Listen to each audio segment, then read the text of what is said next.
Hello everyone, welcome to ITLS academy. आज के lecture का टॉपिक है part 4 of cellular level of organisation. जो हमारा थर्ड पार्ट था वहाँ से हम लोगों ने सेलुलर ऑर्गेनेल्स के बारे में पढ़ना स्टार्ट किया था। काफ़ी चीज़ें हमने पढ़ी भी थी, जैसे कि साइटोस्केलेटन एलिमेंट्स के बारे में पढ़ा था और इसके अलावा भी कई चीज़ें हम लोगों ने वहाँ पे डिस्कस की थी, जैसे कि माइक्रोफिलामेंट और जो भी साइटोस्केलेटन में प्रेजेंट एलिमेंट्स होते हैं, माइक्रोट्यूब्यूल्स, इंटरमीडिएट फिलामेंट्स, इन सब की डिटेल में स्टडी की है हम लोगों ने। तो ये पार्ट 4 है जिसमें कि हम कुछ और चीज़ें देखने जा रहे हैं, कुछ और ऑर्गेनेल्स जो कि प्रेजेंट होते हैं सेल में, उनके बारे में हम जानेंगे। तो चलिए स्टार्ट करते हैं। So we are starting with ribosome. सबसे पहला ऑर्गेनेल राइबोसोम।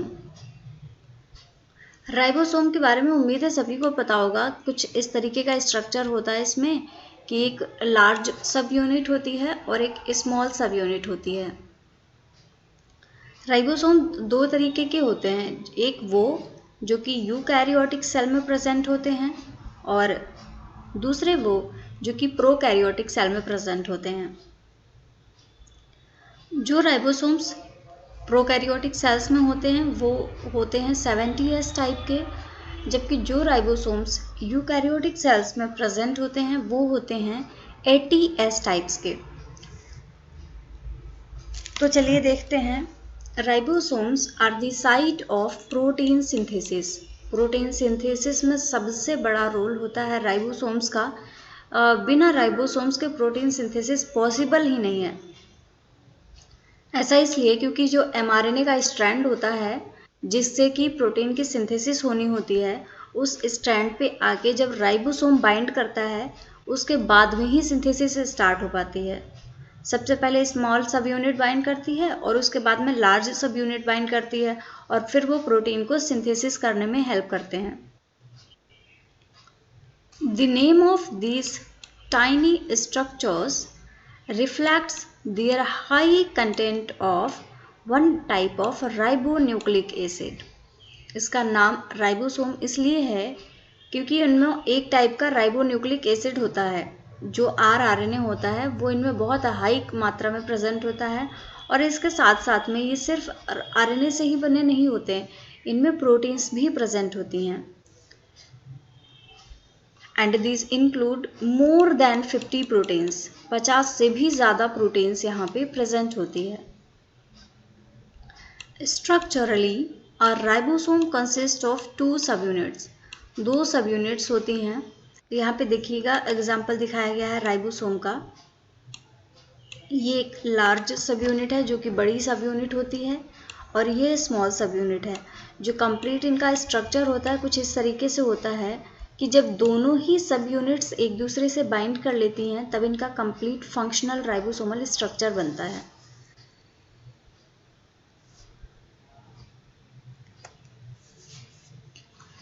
कुछ और पॉइंट्स राइबोसोम्स के बारे में। Some ribosomes are attached to the outer surface of the nuclear membrane.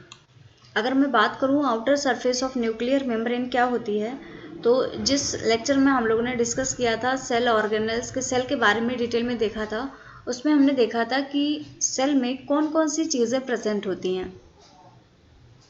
उसी में हमने देखा था जो न्यूक्लियस है, न्यूक्लियस की मेम्ब्रेन से अटैच्ड बाहर की साइड में एंडोप्लाज्मिक रेटिकुलम पाया जाता है। तो जो न्यूक्लियस की आउटर सरफेस है उसी से बनता है एंडोप्लाज्मिक रेटिकुलम, उसी से आगे एक्सटेंड होता है और उसी सरफेस पे आपको प्रेजेंट मिलते हैं राइबोसोम्स। और जो अटैच हैं, जो जुड़े हुए हैं, ऑब्वियस सी बात है उनको मेम्ब्रेन से जुड़े हुए ही बोला जाएगा। And to extensively folded membrane called the endoplasmic reticulum. Endoplasmic reticulum से अटैच्ड होते हैं कुछ राइबोसोम्स।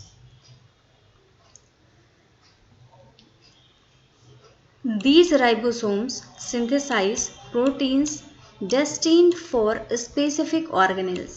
अब ये जो राइबोसोम्स होते हैं जो कि एंडोप्लाज्मिक रेटिकुलम से अटैच्ड हैं, इनका फंक्शन होता है कि ये प्रोटीन की सिंथेसिस करते हैं। प्रोटीन की सिंथेसिस क्यों? क्योंकि उनको प्रोटीन पहुंचानी होती है बहुत सारे ऑर्गेनेल्स में, तो हर ऑर्गेनेल्स के लिए स्पेसिफिक प्रोटीन होती है, उसका सिंथेसिस राइबोसोम्स करते हैं और फिर उस प्रोटीन की जो लोकेशन होती है उस प्रोटीन को उसी लोकेशन पे ये पहुंचा देते हैं।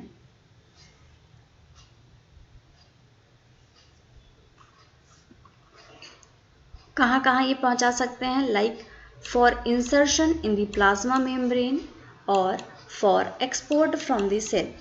ऐसा नहीं है कि एक सेल के अंदर ही ये जो इन्होंने प्रोटीन बनाई है वो रहेगी। जो प्रोटीन ये बनाते हैं वो सेल के बाहर भी जाती है, जहाँ भी ज़रूरत होती है वहाँ पे प्रोटीन को भेजा जाता है। लेकिन कई बार ऐसा होता है कि प्रोटीन को प्लाज्मा मेम्ब्रेन में ही अटैच होना होता है, और ये किसी फॉर्म में हो सकती है, हो सकता है चैनल के फॉर्म में हो सकता है पंप के फॉर्म में हो, या इंटीग्रल मेम्ब्रेन प्रोटीन हो, किसी भी फॉर्म में जाके ये प्लाज्मा मेम्ब्रेन से अटैच हो सकती है और उसका सिंथेसिस राइबोसोम से ही होता है।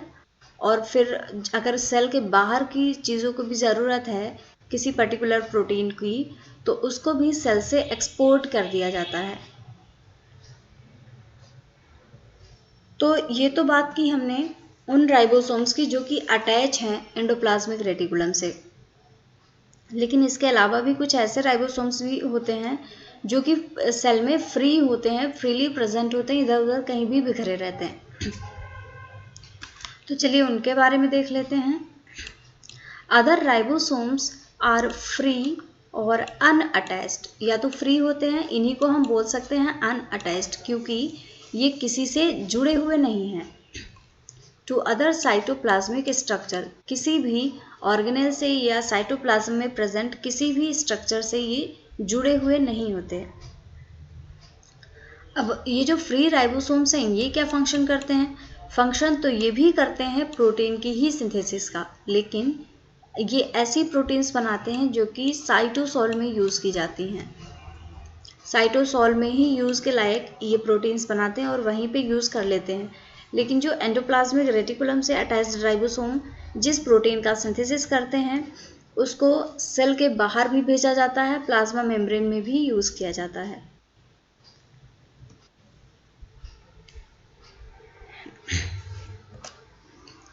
चलिए अगला ऑर्गेनेल है endoplasmic reticulum. Endoplasmic reticulum attached होती है न्यूक्लियर मेम्ब्रेन से। So the endoplasmic reticulum extends from the nuclear envelope, जो न्यूक्लियस की आउटर मेम्ब्रेन होती है, that is the membrane around the nucleus, उसी से ये बाहर की तरफ निकले हुए होते हैं, to which it is connected and projects throughout the cytoplasm। ये निकलती तो न्यूक्लियर मेम्ब्रेन से है, लेकिन फिर ये पूरे साइटोसॉल में ही फैली रहती है, इसका एरिया काफ़ी ब्रॉड रहता है। अब एंडोप्लाज्मिक रेटिकुलम के भी कुछ टाइप्स होते हैं, तो देखते हैं। Cells contain two distinct forms of endoplasmic reticulum. Cells में दो तरीके के एंडोप्लाज्मिक रेटिकुलम पाए जाते हैं, which differ in structure and function.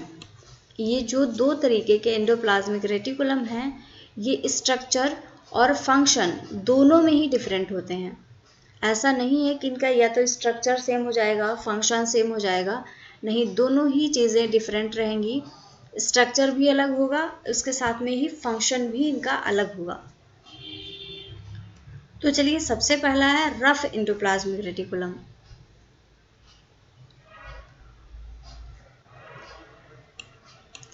Rough endoplasmic reticulum is continuous with the nuclear membrane. ये न्यूक्लियर मेम्ब्रेन के साथ में कंटिन्यूअस होते हैं and usually is folded into a series of flattened सैक्स।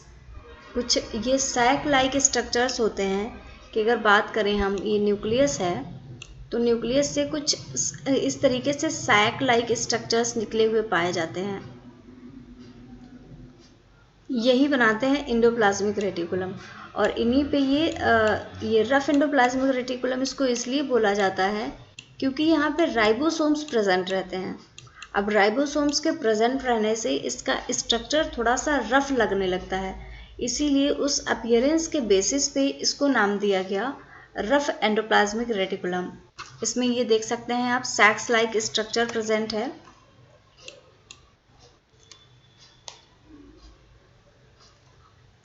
The outer surface of rough endoplasmic reticulum is studded with ribosomes। जो outer surface होती है वहाँ पे राइबोसोम्स प्रेजेंट रहते हैं।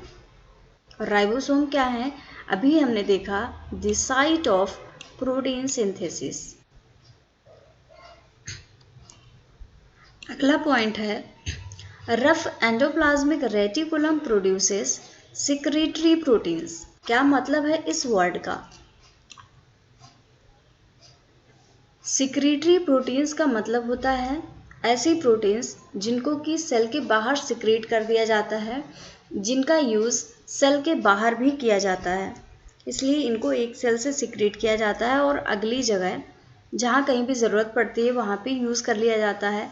इस वजह से इनको सिक्रीटरी प्रोटीन्स बोला जाता है। इसके अलावा एंडोप्लाज्मिक रेटिकुलम मेम्ब्रेन प्रोटीन्स को भी प्रोड्यूस करता है और इसके अलावा मिनी ऑर्गेनेलर प्रोटीन्स, जो ऑर्गन्स में यूज़ होने वाली प्रोटीन्स हैं, उनको भी प्रोड्यूस किया जा सकता है। कहने का मतलब ये है कि जो रफ एंडोप्लाज्मिक रेटिकुलम है ये एक मेन साइट है प्रोटीन्स के सिंथेसिस की। बॉडी में जहाँ भी प्रोटीन की रिक्वायरमेंट होती है, ज़्यादातर प्रोटीन्स का सिंथेसिस इसी रफ एंडोप्लाज्मिक रेटिकुलम पे होता है।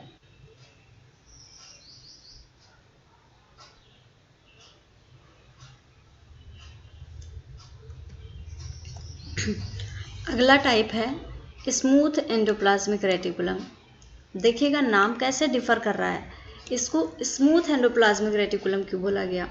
ऐसा इसलिए क्योंकि इसकी जो अपीयरेंस होती है वो कुछ इस तरीके से होती है, क्योंकि इन पर राइबोसोम्स प्रेजेंट नहीं होते तो ये बहुत स्मूथ टाइप का लगता है। यहाँ पे एक पिक्चर दिखाई गई है, अगर मैं आपको दिखाऊं, ये न्यूक्लियस है। न्यूक्लियस की मेम्ब्रेन से आप देख सकते हैं ये एंडोप्लाज्मिक रेटिकुलम निकला हुआ है। अब ये पूरा ही स्ट्रक्चर एंडोप्लाज्मिक रेटिकुलम का है, लेकिन इसी में रफ एंडोप्लाज्मिक रेटिकुलम भी है और इसी में स्मूथ एंडोप्लाज्मिक रेटिकुलम भी है। अगर बात करें दोनों के बीच में डिफरेंस की, रफ और स्मूथ एंडोप्लाज्मिक रेटिकुलम में, तो ये देखिएगा सबसे पहले रफ एंडोप्लाज्मिक रेटिकुलम पे फोकस करते हैं। यहाँ पे एंडोप्लाज्मिक रेटिकुलम पे देख सकते हैं आप कितने सारे राइबोसोम्स प्रेजेंट हैं। ये जो ब्लू कलर के पार्टिकल्स दिख रहे हैं ये राइबोसोम्स हैं। अब राइबोसोम्स की प्रेजेंस होने से इनका स्ट्रक्चर रफ हो जाता है, इसीलिए इनको रफ एंडोप्लाज्मिक रेटिकुलम बोला जाता है। लेकिन अगर आप दूसरी तरफ स्मूथ एंडोप्लाज्मिक रेटिकुलम पे ध्यान दें तो यहाँ बाहर कोई भी स्ट्रक्चर नहीं प्रेजेंट है, कोई भी राइबोसोम प्रेजेंट नहीं है, जिसकी वजह से इनका जो अपीयरेंस है वो बहुत स्मूथ हो जाता है। इसके अलावा आप देख सकते हैं कुछ कलर के मामले में भी डिफरेंट आपको दिख रहे हैं।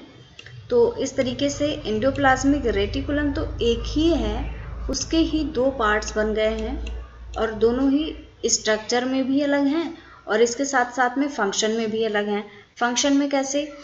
रफ एंडोप्लाज्मिक रेटिकुलम का तो हमने देखा फंक्शन होता है प्रोटीन की सिंथेसिस, लेकिन जो स्मूथ एंडोप्लाज्मिक रेटिकुलम होते हैं इनका फंक्शन होता है कि लिपिड्स की सिंथेसिस करते हैं, ये प्रोटीन्स की सिंथेसिस नहीं करते। तो चलिए देखते हैं। Smooth endoplasmic reticulum extends from the rough endoplasmic reticulum. ये रफ एंडोप्लाज्मिक रेटिकुलम से आगे की तरफ होती है to form a network of membrane tubules. देखिएगा जो रफ एंडोप्लाज्मिक रेटिकुलम का स्ट्रक्चर था ये सैक लाइक स्ट्रक्चर है, यहाँ पे सैक्स बने हुए हैं, लेकिन ये देखिएगा इसमें ये कुछ ट्यूब्यूल्स का ट्यूब जैसे स्ट्रक्चर्स दिख रहे हैं। कितना डिफरेंट है दोनों का structure. Unlike rough endoplasmic reticulum, smooth endoplasmic reticulum does not have ribosomes, यहाँ पे राइबोसोम्स नहीं होते on the outer surface of its membrane.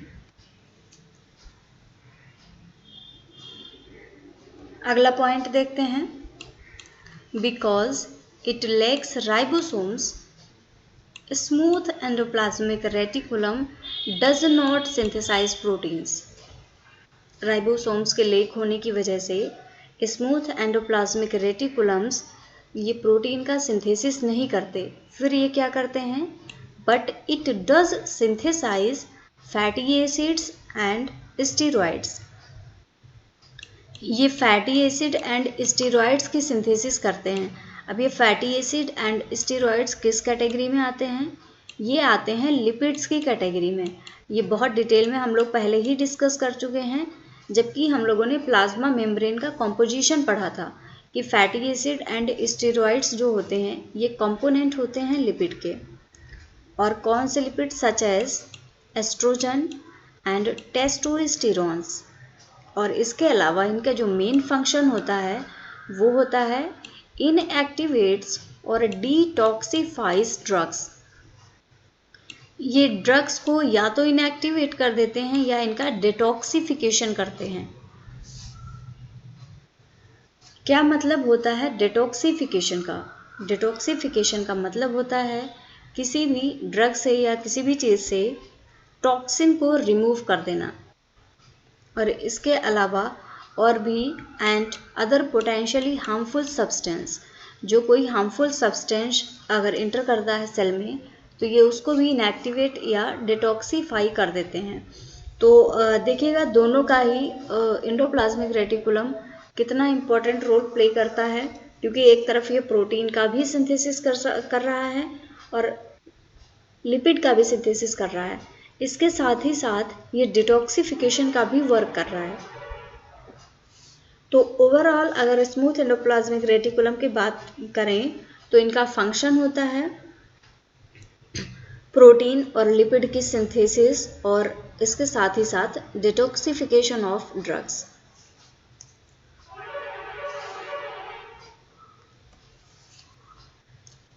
अगला एक बहुत ही इंपॉर्टेंट कॉम्प्लेक्स आता है गोल्जी कॉम्प्लेक्स।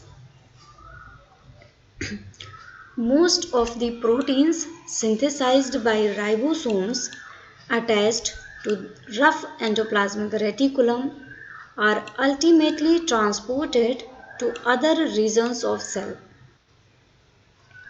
गोल्गी कॉम्प्लेक्स जो होता है ये एंडोप्लाज्मिक रेटिकुलम के जस्ट बाद में प्रेजेंट होता है और ये क्या करता है, जो भी सिंथेसाइज्ड प्रोटीन्स हैं जो कि जिनकी सिंथेसिस हुई है रफ एंडोप्लाज्मिक रेटिकुलम के द्वारा, ये उनको दूसरी जगह पे भेजने में मदद करता है।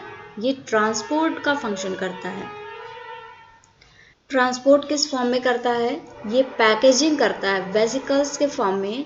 ये पैकेजिंग कर देता है प्रोटीन्स की और फिर वेसिकल्स को भेज दिया जाता है उन ऑर्गेनेल्स में जहाँ पे ज़रूरत होती है उस पर्टिकुलर प्रोटीन की।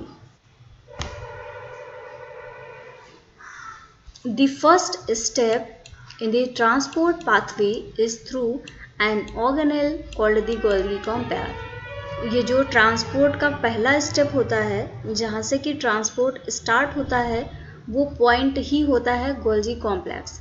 गोल्जी कॉम्प्लेक्स से ही आगे की तरफ ट्रांसपोर्ट को बढ़ाया जाता है। अब इसके फंक्शंस की अगर हम बात करें, पहले हम लोग डायग्राम देखते हैं। ये गोल्जी कॉम्प्लेक्स का स्ट्रक्चर है। आप देखिए अगेन सैक लाइक स्ट्रक्चर है, कुछ इस तरीके से सैक्स प्रेजेंट है। अब इसके दो फेजेस होते हैं, एक इधर वाला फेज होगा और एक दूसरी तरफ वाला होगा। जो फेज एंडोप्लाज्मिक रेटिकुलम की तरफ होगा उसको हम बोलते हैं एंट्री फेज और सिस फेज। जो फेज एंडोप्लाज्मिक रेटिकुलम से अपोजिट साइड में होगा उसको बोला जाता है एग्जिट और ट्रांस फेज। ये दो फेज इसके हो गए। इसके अलावा इनमें जो ये स्ट्रक्चर्स प्रेजेंट हैं इनको बोला जाता है medial cisterna. Cisternae like structure present होता है। अब ये क्या करता है, जो भी प्रोटीन आ रही है ये दिखेगा ट्रांसपोर्ट वेसिकल्स आई पहले रफ एंडोप्लाज्मिक रेटिकुलम से। एंडोप्लाज्मिक रेटिकुलम ने प्रोटीन बनाई और उनको भेज दिया गोल्जी कॉम्प्लेक्स के पास में कि हमने आपको ये प्रोटीन्स बना के दे दी हैं, आप इन प्रोटीन्स को आगे पहुंचा दीजिए।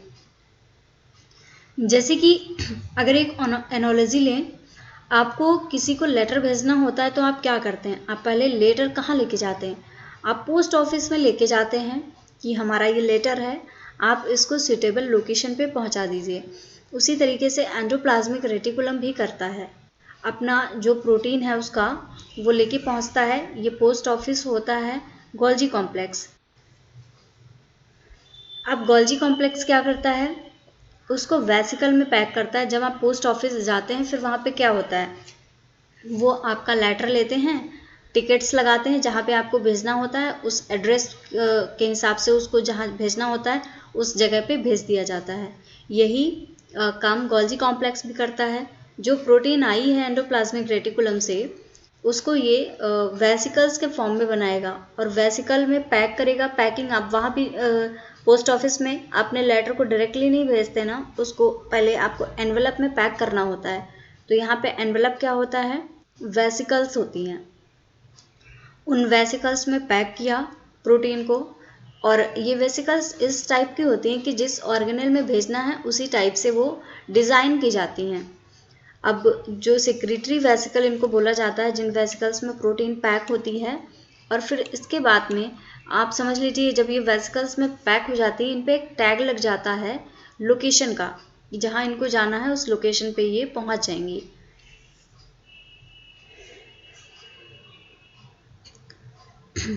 तो चलिए देखते हैं फंक्शन क्या क्या करता है गोल्जी कॉम्प्लेक्स। सबसे पहला है modifies, sorts, packages and transports protein received from the rough endoplasmic reticulum। देखिएगा वर्क इसके क्या क्या हैं, modifies, sort, package and transport। सबसे पहले क्या करता है, जो जब आप पोस्ट ऑफिस जाते हैं, आप लेटर अपना देते हैं, तो उसको ऐसे ही नहीं रखा जाता, उसको मॉडिफाई किया जाता है, उसको फोल्ड करते हैं और प्रॉपर एनवेलप में रखा जाता है। तो यही होता है मॉडिफिकेशन। आपके लेटर को फोल्ड करके रखा गया, ये हो गया मॉडिफिकेशन। इसी तरीके से ये प्रोटीन को भी अकॉर्डिंगली चेंज करता है, जिस तरीके से ज़रूरत होती है उस तरीके से प्रोटीन को मॉडिफाई करता है। सॉर्ट करेगा, उसको लेके आएगा, फिर क्या करेगा, पैकेज करेगा। पैकेज करने के बाद में ये उसको भेज देगा जहाँ भी सुटेबल लोकेशन पे उसको जाना होगा। अगला फंक्शन देखते हैं, फॉर्म्स सिक्रीटरी वेसिकल्स। अब ये ट्रांसपोर्ट जो कर रहा है, चीज़ों को भेज रहा है, वो किस फॉर्म में भेजेगा, आपका जो पोस्ट जाएगा कोई माध्यम से तो जाएगा, फ्लाइट से जाएगा, ट्रेन से जाएगा, तो वही यहाँ पे इनका भेजने का जो माध्यम होता है वो होता है सिक्रीटरी वेसिकल्स, जो कि सिक्रीट कर दिए जाते हैं और वो प्रोटीन को लेके चले जाते हैं। तो ये क्या करता है, forms secretory vesicles that discharge processed protein। अब यहाँ पे देखिएगा प्रोसेस्ड प्रोटीन क्यों बोला गया है, प्रोसेस्ड प्रोटीन इसलिए बोला गया क्योंकि ये जैसी आई थी एंडोप्लाज्मिक रेटिकुलम से, ये वैसी ही नहीं जा रही है, इसको मॉडिफाई किया गया है, इसको चेंज किया गया है कुछ। अब ये ले जाने की जो प्रोसेस होती है इसको क्या बोलते हैं, वाया एक्सोसाइटोसिस। एक्सोसाइटोसिस क्या होता है, इसके बारे में डिटेल में इससे ही प्रीवियस लेक्चर में हम लोग पढ़ चुके हैं। अगर आपने वो वाला लेक्चर नहीं देखा है तो आप रेफर कर सकते हैं उसको। तो एक्सोसाइटोसिस की प्रोसेस के थ्रू ये सिक्रीटरी वेसिकल्स सिक्रीट कर दी जाती हैं इनटू एक्स्ट्रा सेलुलर फ्लूइड। फिर ये क्या करता है, forms membrane vesicles that ferry new molecules to the plasma membrane. Forms transport vesicles that carry molecules to other organelles such as lysosome। ये जो सिक्रीटरी वेसिकल्स होती हैं, ट्रांसपोर्ट वेसिकल्स होती हैं, ये ऑर्गेनेल्स में ले जाती हैं, जैसे कि एक ऑर्गेनेल का नाम यहाँ पे दिखाया गया है लाइसोसोम।